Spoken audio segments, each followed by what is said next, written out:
భాషకి ఇచ్చేసినట్టు press బాంధవులందరికీ, media బాంధవులందరికీ, electronic మరియు print media సోదరులకు ఈనాటి సమావేశానికి ఇచ్చేసినటువంటి నా మునూర్ మహాసభ పదాధికారులకు, కార్యవర్గ సభ్యులకు, ప్రత్యేక ఆహ్వానితులకు అందరికీ పేరు పేరున నమస్కారాలు తెలియజేస్తూ,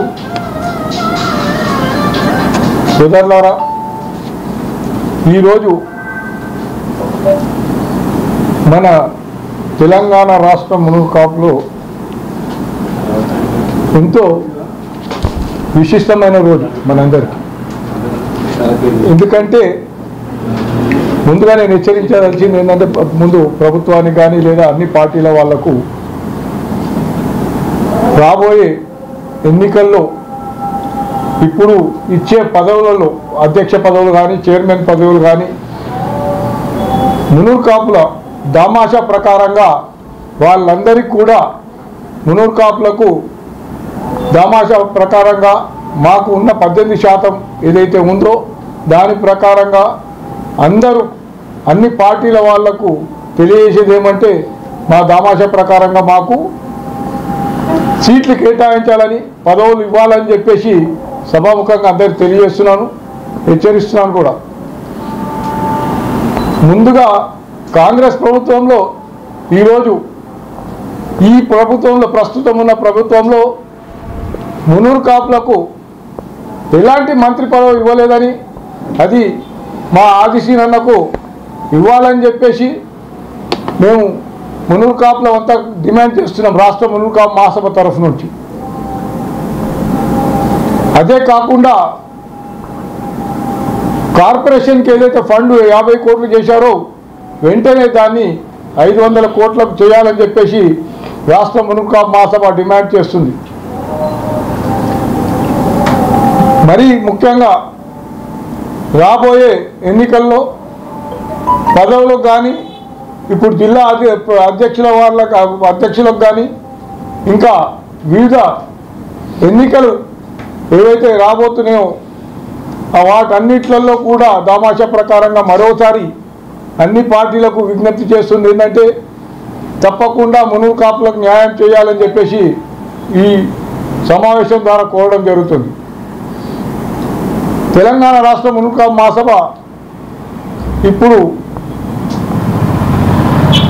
చేపడుతున్న కార్యక్రమాలు ఏంటంటే, ముందుగా మా ఫెదర్ ఇన్ ద క్యాప్స్ ఏదైతే చేస్తున్నామో ఇప్పటి వరకు, ఒక తెలంగాణ రాష్ట్ర మునూర్ కాపు మహాసభ 1930లో స్థాపించబడ్డది, 70లో దాన్ని రిజిస్టర్ చేయబడింది. ఇది ఒరిజినల్ మునూర్ కాపు మహాసభ. దీని రిజిస్టర్ నెంబర్ 203/17 1970. కాబట్టి వేరే బోగస్ సంస్థలు ఏవైనా కూడా ఎలాంటి కార్యక్రమాలు చేపట్టినా కూడా వాటితో తెలంగాణ రాష్ట్ర మునూర్ కాపు మహాసభకు ఎలాంటి సంబంధం లేదని ఈ సభాముఖంగా తెలియజేస్తున్నాను. రీసెంట్గా 200 రూపాయల సమావేశం అని చెప్పి, 200 రూపాయల సభ్యత్వం అని చెప్పి కొందరు ప్రకటనలు ఇచ్చుకుంటున్నారు. అలాంటి బోగస్ సంస్థల పట్ల జాగ్రత్తగా, అప్రమత్తంగా ఉండాలని కుల బాంధవులందరికీ కూడా ఈ సభాముఖంగా తెలియజేస్తున్నాను. అట్లాంటి మోసపూరిత ప్రకటనలకు ఎవరు కూడా ముందుకు పోకూడదని చెప్పేసి, అలాంటి వాటికి ఏదైనా ఎవరైనా మెంబర్షిప్ తీసుకున్నా కూడా మహాసభకు ఎలాంటి సంబంధం లేదని, గతంలో కూడా 2018లో కూడా ఇలాంటి 200 రూపాయల సభ్యత్వం చేయడం వల్ల వాళ్లకు ఎన్నికల్లో ఎలాంటి అర్హత లేకుండా, చివరికి ఓటు హక్కు కూడా లేకుండా చేయడం, అడ్వకేట్ కమిషనర్ గారు, కోర్టు ద్వారా నియమించబడ్డ అడ్వకేట్ కమిషనర్ గారు అది దానికి నియమావళికి ఎలాంటి అర్హత లేదని చెప్పేసి, మహాసభ నియమావళిలో ఉన్న 500 రూపాయల సభ్యత్వానికి అర్హత ఉందని, 200 రూపాయల దానికి ఎలాంటి అర్హత లేదని, అట్లాంటి సభ్యులందరికీ కూడా ఓటేసే హక్కు కూడా లేదని, నిలబడడానికి కూడా హక్కు లేదని వాళ్ళను పక్కన పెట్టడం జరిగింది. వాళ్ళని పక్కన పెట్టినాకనే ఎలక్షన్స్ కూడా వాళ్ళకు అవకాశం ఇవ్వకుండా 500 సభ్యత్వం ఉన్న వాళ్ళతోటే ఎన్నికలు నిర్వహించడం జరిగింది. కోర్టు ద్వారా ఏదైతే నియమించబడ్డ అడ్వకేట్ కమిషనర్ గారు ఉన్నారో ఆ యొక్క ప్రక్రియలో సుమారు 40 రోజులు మా ఎన్నికల ప్రక్రియ జరిగింది. బైలాస్ ప్రకారంగా ఎన్నికల ప్రక్రియ నిర్వహించడం అడ్వకేట్ కమిషనర్ గారు. అదేవిధంగా ఎన్నికలు జరిగిన తర్వాత 4 రోజుల కౌంటింగ్ జరిగింది. అప్పట్లో ఆ 4 రోజుల కౌంటింగ్ తర్వాత ఎన్నికల రిజల్ట్ ప్రకటించడం జరిగింది. అందులో మా సభ అధ్యక్షునిగా నేను, నాతో పాటు 29 మంది కార్యవర్గ సభ్యులు ఎన్నుకోవడం జరిగింది. పిల్లి శ్రీనివాసరావు అనే వ్యక్తి అందులో పాల్గొనక ప్రతిసారి కోర్టును తప్పుతో పట్టిస్తూ ఏదో రకమైన పనికిరాని ఆర్డర్ పట్టుకొని రావడము, కులాన్ని తప్పుతో పట్టించడము, కులాన్ని ప్రశ్న పట్టిస్తూ పదవిని పట్టుకొని 2014 నుంచి ఈ రోజు వరకు యాలాడుతున్నాడు. ఎలాంటి ఎన్నికలు నిర్వహించకుండా చట్టపరమైన ఎన్నికలు ఎక్కడ కూడా జరపలేదు. 2017లో చేయలేదు, 2020లో చేసిన, 2020లో చేశానన్నాడు, మళ్ళీ 2022లో చేశానన్నాడు. ఇవన్నీ కూడా బోగస్ ఎన్నికలు అని చెప్పేసి మీ ద్వారా కుల సోదరులందరూ కూడా నేను ఈరోజు తెలియజేయడం జరుగుతుంది. ముందు చేస్తున్న కార్యక్రమాలన్నీ పక్కన పెట్టేసి కులానికి ఎలాంటి పనికిరాని కార్యక్రమాలు చేపడుతున్నారు తప్పితే, ఉదాహరణకు వంటల పోటీలని, ముగ్గుల పోటీలని, బతుకమ్మ కార్యక్రమాలని నాకు అర్థం కాలేదు. ఉస్తేమెట్టలో కొందరికి, కొంతమందికి, ఒక 5-6 మందికి ఇచ్చేసి పెద్ద ప్రకటనలు ఇచ్చుకోవడం తప్పితే మిగతా కార్యక్రమాలు ఏం చేయలేదు. ఇలాంటి వ్యక్తుల్ని మనము కులంలో గౌరవించడం ఎలాంటి రీతి లేదు. వారు చేస్తున్న కార్యక్రమాలు ఏమీ లేవు. ఈరోజు వరకు దొడ్డిదారిన మన ట్రస్ట్లో దూరి వెంకట్రావు గారిని ఏదో రకంగా లోపరుచుకొని మొత్తము ఉన్న ట్రస్టీలందరినీ కూడా వెంకట్రావు గారు పక్కన పెట్టడం జరిగింది. న్యాయం అనే ట్రస్టీలు ఎవరైతే ఉన్నారో చట్టపరంగా ఎన్నుకోబడ్డ వాళ్ళని పక్కన పెట్టి మొత్తం సికింద్రాబాద్ ట్రస్టీని తయారు చేయడం జరిగింది ఆయన. ఇందులో కొంతమంది ఎలాంటి కార్యక్రమాలు చేయని వాళ్ళు ఉన్నారు ట్రస్ట్లో, వాళ్ళ మీద అభియోగాలు ఉన్నాయి, క్రిమినల్ కేసెస్ కూడా ఉన్నాయి. అట్లాంటి వాళ్ళు కూడా అందులో ఉండడం నిజంగా సిగ్గుచేటు.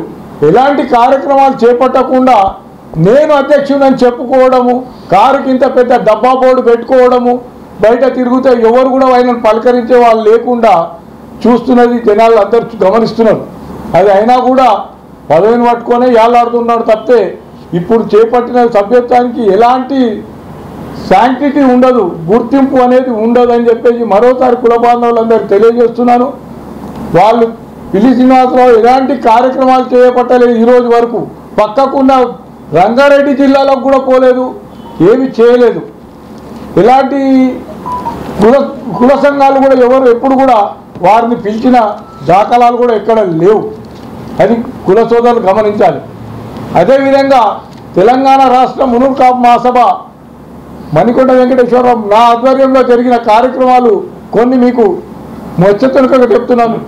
మా ఎన్నికలు ఏదైతే నిర్వహించడం జరిగిందో అది చరిత్రాత్మకమైన ఎన్నికలు.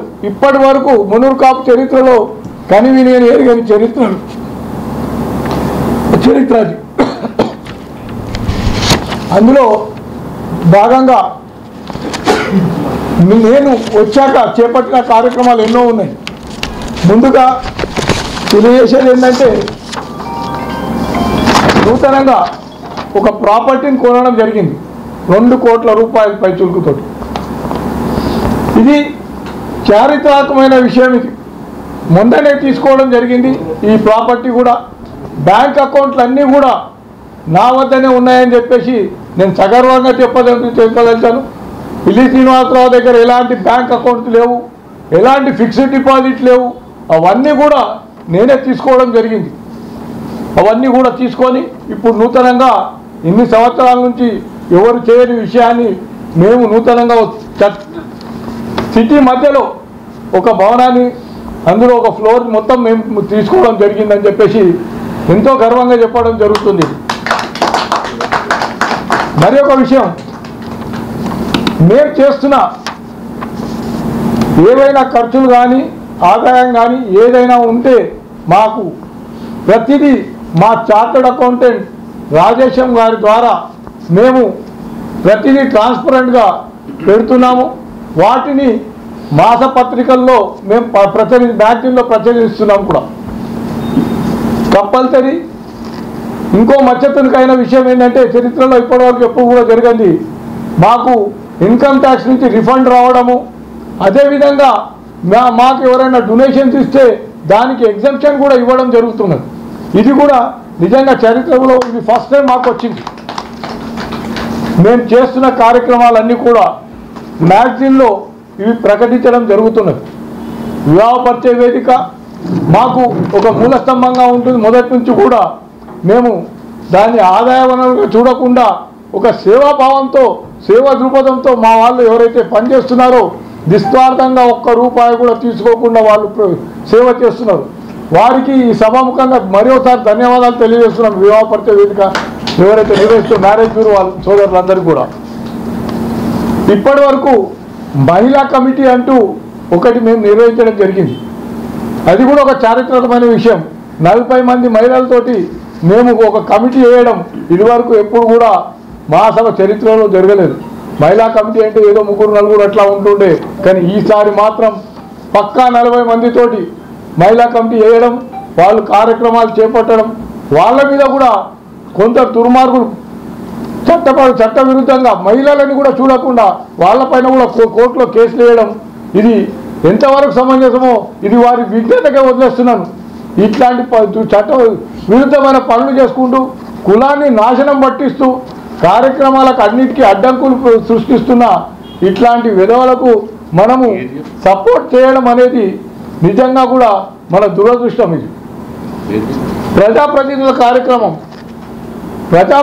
కార్యక్రమం మేము వచ్చినాక 2 పర్యాయాలు నిర్వహించడం జరిగింది. 2 సంవత్సరాల్లో నూతనంగా ఎన్నుకున్న వాళ్ళను గతంలో ఉన్న ప్రజాప్రతినిధులకు అందరూ కూడా సన్మానించుకోవడం, మన కులం తరఫున మన కుల బాంధవులు ఎవరైతే నాయకులు ఉన్నారో వాళ్ళందరినీ సన్మానించుకోవడం మనకెంతో గర్వకారణం. కాబట్టి ఆ కార్యక్రమం కూడా మేము ఎంతో దిగ్విజయంగా నిర్వహించడం జరిగింది. ఇదే విధంగా వివాహ పరిచయ వేదిక 5 సార్లు మేము వచ్చాక నిర్వహించడం జరిగింది. ఈ 5 సార్లు కూడా నిజంగా కూడా ప్రతిసారి మాకు వివాహ పరిచయ వేదికలో సుమారు 60 పైచిలకు సంబంధాలు కుదురుతున్నాయి. అదేవిధంగా మొన్న మేము మా మ్యారేజ్ బ్యూరో వాళ్ళు ఏదైతే ఎంక్వైరీ చేశారో లాస్ట్ మంత్ జరిగిన వివాహ పరిచయ వేదికకు ముందు అందరికీ ఫోన్లు చేస్తే ఒక 2 నెలల్లోనే 100కు పైన సంబంధాలు కుదిరినాయని చెప్పేసి వారి పిల్లల తల్లిదండ్రులు చెప్పడం నిజంగా హర్షించదగ్గ విషయం. అది అదేవిధంగా తెలియజేసేది ఏంటంటే కుల బాంధవులందరికీ బ్యాంక్ అకౌంట్లు పిల్లి శ్రీనివాసరావు గారి ఆధ్వర్యంలో ఉన్నాయి, కానీ కాశెట్టి ఆనంద్ ఆధ్వర్యంలో ఉన్నాయి, కానీ ఎలాంటివి కూడా వాళ్ళ చేతిలో లేవు. ఈరోజు నేనే మహాసభ తరఫు నుంచి ఎన్నికైనాక కోర్టు ద్వారా ఎన్నికైన పత్రాలను బ్యాంకు వాళ్ళకు సమర్పించిన తర్వాత బ్యాంకు వాళ్ళు వాళ్ళ ప్యానల్ అడ్వకేట్లతోటి ఎంక్వైరీ విచారించి వెంటనే నాకు ఆపరేషన్ చేసుకోవడానికి అవకాశం కల్పించారు. వాళ్ళు ఆ విధంగా నాకు అదే ఫిక్స్డ్ డిపాజిట్స్ కానీ బ్యాంక్ అకౌంట్లు కానీ అన్నీ కూడా నేనే ఈరోజు వరకు నిర్వహించడం జరుగుతున్నది. అలాంటి బ్యాంకులు ఏమంటే nationalise bank, state bank of India, south India bank, bank of India, union bank, వీటిలలో ఏపీ మైక్రో కోఆపరేటివ్ బ్యాంక్, వీటిలలో మహాసభ కొన్ని అకౌంట్స్ ఉన్నాయి. కాబట్టి అవన్నీ కూడా నేనే నిర్వహిస్తున్నానని చెప్పేసి గర్వంగా తెలియజేస్తున్నాను కుల సోదరులందరికీ. ముఖ్యమైన విషయాలు ఏంటి, జిల్లాలకు టూర్లు వెళ్తున్నాం. మహాసభ ఆధ్వర్యాన జిల్లాలకు టూర్లు వెళ్తున్నాము. టూర్లలో సంఘాలను ఏర్పాటు చేస్తున్నాం. మండలం, జిల్లా, మండలం, గ్రామ స్థాయి నుంచి కూడా సంఘాలను ఏర్పాటు చేస్తూ వాటిని అనుబంధ సంస్థలుగా కూడా స్వీకరిస్తూ మేము కార్యక్రమాలు నిర్వహిస్తున్నామని చెప్పేసి గర్వంగా తెలియజేస్తున్నాం. అదేవిధంగా రాష్ట్ర మునూర్ కాపు మహాసభ ఎన్నికలలో పార్టీలకు అతీతంగా మునూర్ కాపు బిడ్డలు ఎక్కడైతే ఉన్నారో వారందరికీ కూడా క్యాన్వసింగ్ చేయడం జరిగింది. ఆ క్యాన్వసింగ్లో మా మునూర్ కాపు బిడ్డలకు క్యాన్వసింగ్ చేసి వారిని గెలిపించుకోవడానికి మా శాయశక్తుల కృషి చేసి వాళ్ళను గెలిపించడం జరిగిందని చెప్పేసి మరోసారి మీ సభాముఖంగా తెలియజేస్తున్నాం. నేను ఎన్నికల్లో వాగ్దానం చేసిన ప్రకారంగా జీవితకాల సభ్యత్వం 2022లో నిర్వహించడం జరిగింది. వారందరికీ కూడా ఐడెంటిటీ కార్డులు ఇవ్వడం జరిగిందని చెప్పేసి మరోసారి తెలియజేస్తున్నాను. ఈసారి కూడా మేలో 2025 మేలో మరోసారి సభ్యత్వం మహాసభ నిర్వహిస్తుందని మీ అందరికీ కుల బాంధవులందరికీ కూడా తెలియజేస్తున్నాను ఈ సభాముఖంగా.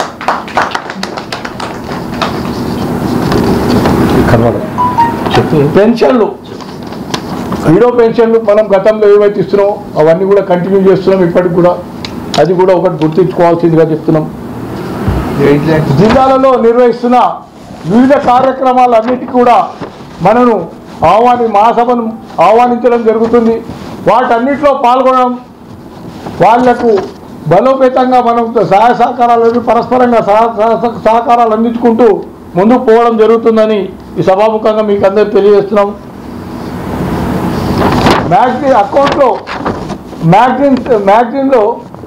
మ్యాగజైన్లో అకౌంట్స్ అన్నీ కూడా మేము పబ్లిష్ చేసి కుల బాంధవులందరికీ కూడా అది పబ్లిక్ అకౌంట్గా మేము ట్రాన్స్పరెన్సీ ఉండేటట్లు అందరికీ తెలియజేయడానికి మేము చేస్తున్న కార్యక్రమాలు ఏంటో మ్యాగజైన్ ద్వారా తెలియజేస్తున్నాము. అదేవిధంగా అకౌంట్స్ అన్నీ కూడా పబ్లిక్ డాక్యుమెంట్ లాగా మేము ప్రచురిస్తున్నాం.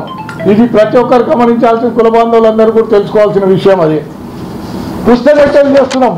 పుస్తమెట్టలు చేస్తున్నాయి ప్రచురించుకోవడం కంటే మేము మ్యాగజైన్లోనే మేము ప్రచురించుకోవడం జరుగుతుంది. సోషల్ మీడియాలో తక్కువ చేస్తూ ఎందుకంటే పుస్తమెట్టలు అనేది ఒక బీద వాళ్లకు మనం ఇచ్చే చిన్నపాటి ఇది ఒక అవకాశం మాత్రమే మన మహాసభ తరఫు నుంచి చేస్తున్నది. గతంలో 800 రూపాయలు ఉన్నది, ఈరోజు 9000 రూపాయలు ఉన్నా కూడా మనము వాటిని ఎవరైతే అప్లికేషన్ పెడుతున్నారో, ఎవరైతే ఇంటి ముందర పెళ్లిళ్ళు చేసుకుంటున్నారో, ఎవరైతే గుడిలో చేసుకుంటున్నారో, ఎవరైతే మున్సిపల్ గ్రౌండ్లలో కమ్యూనిటీ హాల్లో చేసుకుంటున్నారో అట్టి వారికి మాత్రమే మనం పుస్తమెట్టలు బహుకరిస్తున్నామని చెప్పి మీ అందరికీ కూడా తెలియజేస్తున్నాను. అట్లాంటివి ఏమన్నా ఉంటే మహాసభకు సమర్పించండి. మహాసభకు ఆ కుల సంఘాల ద్వారా కనుక అప్లికేషన్ వస్తే ఆ అప్లికేషన్ని పరిగణలోకి తీసుకొని కమిటీ వాళ్లకు పుస్తమెట్టల కమిటీ వాళ్లకు తప్పకుండా పుస్తమెట్టలు బహుకరిస్తారని చెప్పేసి ఈ సభాముఖంగా మీ అందరికీ తెలియజేయడం జరిగింది.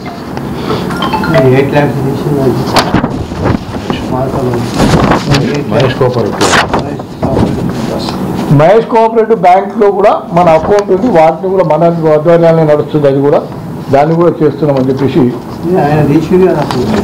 అవి చెప్పాలి. పిల్లి శ్రీనివాసరావు నిర్వహించిన కార్యక్రమాలు ఇప్పటి వరకు మాకు తెలిసినవి. మహాసభకు ఎందుకంటే నేను ఇక్కడే ఉంటున్నాం కాబట్టి నేను అధ్యక్షుడిని అని చెప్పి ఒక డబ్బా రోడ్డు పెట్టుకొని తిరగడమే కాదు, ఆయన నిర్వహించిన కార్యక్రమాలు ఏంటంటే అట్టర్ ఫ్లాప్ అయినాయి. సీతారామ కళ్యాణం నిర్వహించి ఇదే పోయిండు, ఫెయిల్ అయ్యిండు. ముగ్గుల పోటీలు నిర్వహించి ఫెయిల్ అయ్యిండు. వంటల పోటీలు నిర్వహించారు. ఇప్పటి వరకు ఎవరు వంటల పోటీలు నిర్వహించలేదు. వీళ్ళు మహాసభ వాళ్ళు వంటల పోటీలు నిర్వహించడం నిజంగా ఒక విడ్డూరమైన విషయం. ఆ వంటల పోటీలో కూడా ఇంట్లో వండుకొని వచ్చి ఇక్కడ వీళ్ళకి పెడితే వీళ్ళు ఏదో మాస్టర్ చెఫ్లు వస్తారు, వాళ్ళు వచ్చి వీళ్ళకు ప్రైజ్లు ఇస్తారని చెప్పుకోవడం మరీ విడ్డూరంగా ఉన్నది. అది అట్లాంటి అట్టర్ ఫ్లాప్ అయిన ప్రోగ్రాంలు అన్నీ కూడా ఈయన చేపట్టిండు. బతుకమ్మ పోటీలు, ఆ బతుకమ్మ పోటీలో కూడా జనాలు లేకుండా ఏదో తూతూ మంత్రంగా జరుపుకోవడం చాలా విచారకరమైన విషయం. అదే కాదు, ఒక వనభోజనం అంటూ ఎక్కడో వనభోజనం ఎక్కడో గుళ్ళో చేయడం వనభోజనం అనిపించుకోదు. చేస్తే ఏదైనా మంచి ప్లేస్లలో చేస్తే దానికి వనభోజనం 100 మంది 50 మందితో చేసేది వనభోజనమే కాదు. అది ఏదన్నా ఉంటే రాష్ట్ర మునుక మహాసభ అంటే దాని దగ్గర హోదా ఉండదు. కనీసం ఒక 500 మంది వచ్చినా 1000 మంది వచ్చినా దాన్ని అంటారు వనభోజనం. అంటే 50 మందితో 30 మందితో వనభోజనాలు అన్నారు. అట్లాంటి వాటి ప్రోగ్రాంలు ఈయన చేసాడు. ఈయన ట్రస్ట్లోకి వచ్చాక దొడ్డిదారున వెంకట్రావు గారిని ఏదో రకంగా లొంగపరుచుకొని ఈయన ట్రస్ట్లో దూరాడు. ఆ ట్రస్ట్లో దూరాక కూడా ఎన్నో ప్రోగ్రాంలు అవకతవకలు జరుగుతున్నాయి. అక్కడ ఎలాంటి పట్టి లేకుండా వీళ్ళు కార్యక్రమాలు చేస్తున్నారు. ఒకటి స్కిల్ డెవలప్మెంట్ అని ఒక ప్రోగ్రాం పెట్టారు, అట్టర్ ఫ్లాప్ అయిన ప్రోగ్రాం. అది మెడికల్ క్యాంపులు పెట్టారు, ఏది సక్సెస్ఫుల్గా లేదు. అందులో ఎక్స్పైరీ మెడిసిన్స్ పెట్టారు. అది నిజంగా కూడా ఎంతో హానికరము. అది కూడా తెలిసి చేయడం జరిగింది. మెడికల్ క్యాంప్స్ అన్నీ కూడా అటర్ ఫ్లాప్ అయినా ఏవి చేయడానికి లేకుండా గవర్నమెంట్ ప్రోగ్రామ్ కంటి వెలుగునుగా మా ప్రోగ్రామ్ అన్నట్లు వీళ్ళు ఏదో ఇక్కడ సెంటర్ ఇచ్చి దానికి మొత్తం మేము నిర్వహించినాం అన్నట్లు ఒంటెది పోకడగా చెప్పుకున్నారు. నోట్ బుక్స్ గతంలో ఇస్తుండే, ఇప్పుడు అది ఇచ్చేది కూడా బంద్ చేసిండు. దాన్ని ఒక స్క్రాప్ తయారు చేసేసిండు. అదేంటయ్యా అంటే బీద వాళ్ళకి 8, 9, 10వ తరగతి వాళ్ళకు నోట్ పుస్తకాలు దొరుకుతుండే. తెలంగాణ యావత్తు మునుగు సంఘాల వాళ్ళకు అప్పట్లో తీసుకోవడం జరుగుతుండే. ఇప్పుడు గత 2 ఏళ్ల నుంచి ఆ నోట్ బుక్స్లు కూడా ఇచ్చి పంపిణీ చేయడం బంద్ చేయడం జరిగింది. ఇప్పుడు నిజంగా కూడా దురదృష్టకరం ఏంటంటే ఇట్లాంటి వాళ్ళు ఆ ట్రస్ట్లో ఉండి ట్రస్ట్ మొత్తం భ్రష్టు పట్టించడం కాకపోతే ఇంకా దేన్ని అంటారు. అది వెల్ఫేర్ కార్యక్రమాలు వాళ్ళు చేయాల్సింది ఏంది? పిల్లలకు బీద పిల్లలకు ఉచిత విద్య, హాస్టల్ ఫెసిలిటీలు, బోర్డింగు, మన మెస్ ఇట్లాంటి వసతులు కల్పించాల్సింది పోయి వాళ్ళు కూడా సీతారామ కళ్యాణం మేము నిర్వహిస్తామని ముందరకు రావడం నిజంగా ఆశ్చర్యకరమైన విషయం. ట్రస్ట్ వాళ్ళు చేస్తున్న కార్యక్రమం మేము చేస్తామని ముందుకు రావడము, లెటర్లు ఇవ్వడం అనేది. ఈరోజు మ్యారేజ్ హాల్కి ఎంతో చెడ్డ పేరు వచ్చేసింది. హాల్ బుకింగ్ అవుతలేదు. ఒక పక్కన అన్నీ తెలిసి కూడా దాన్ని మోడిఫికేషన్ కానీ దాన్ని ఇది చేయడం కానీ రినోవేషన్ చేయడం కానీ ఎలాంటి చర్యలు చేపట్టడం లేదు. వీళ్ళు హాల్ ఎంత దరిద్రంగా తయారైపోయిందంటే లోపల కానీ బయట టాయిలెట్స్ కానీ కంపు తయారైనాయి. ఎలాంటి ఫెసిలిటీ లేవు. ఆ ఫెసిలిటీస్ చూస్తే ఎవరికైనా కూడా హాల్ బుక్ చేయడానికి వచ్చిన వాళ్ళు చూస్తే కనుక ముందే హాల్ బుక్ చేయకుండానే వెళ్ళిపోతారు చాలామంది జనాలు. అది నిజంగా కూడా సిగ్గుచేటు. ఏంటంటే ఎన్ని కంప్లైంట్లు వచ్చినా కూడా పరిగణలోకి తీసుకుంటున్నారు, దాన్ని ఏం పట్టించుకోవడం లేదు. ఇది ట్రస్ట్ వాళ్ళు చేస్తున్న కార్యక్రమంలో ఏదో చెత్త కార్యక్రమం లాగా అయిపోయింది. అది అసలైన ట్రస్టీలు ఎవరయ్యా అంటే వాళ్ళని అందరినీ కూడా వెంకట్రావు గారు ఏదో రకంగా బయటికి పంపించడం జరిగింది. వాళ్ళు ఎవరు అసలు ట్రస్టీలు అంటే తోట రఘునాథ్ గారు, గంప చంద్రమోహన్ గారు, జల్లి సిద్ధయ్య గారు, పన్నాల విష్ణువర్ధన్ గారు, సుంకరి బాలకృష్ణ గారు, ఆకుల పాండురంగారావు గారు, మేడం వెంకట్రావు గారు. ఇంకొక విషయం మీ అందరికీ తెలియజేసేది ఏంటంటే ట్రస్టీలో ఎక్కడ కూడా చైర్మన్ అనే పదవి లేదు. చైర్మన్ అనే పదవి లేదు ట్రస్టీలో. కావాలంటే ట్రస్టీ నా దగ్గర చదివి కూడా వినిపించగలను. ప్రతి దానికి నేను ప్రతి దానికి ఆధారాలు ఉన్నాయి. గతంలో పిల్లి శ్రీనివాసరావు గురించి మాట్లాడింది 2014 నుంచి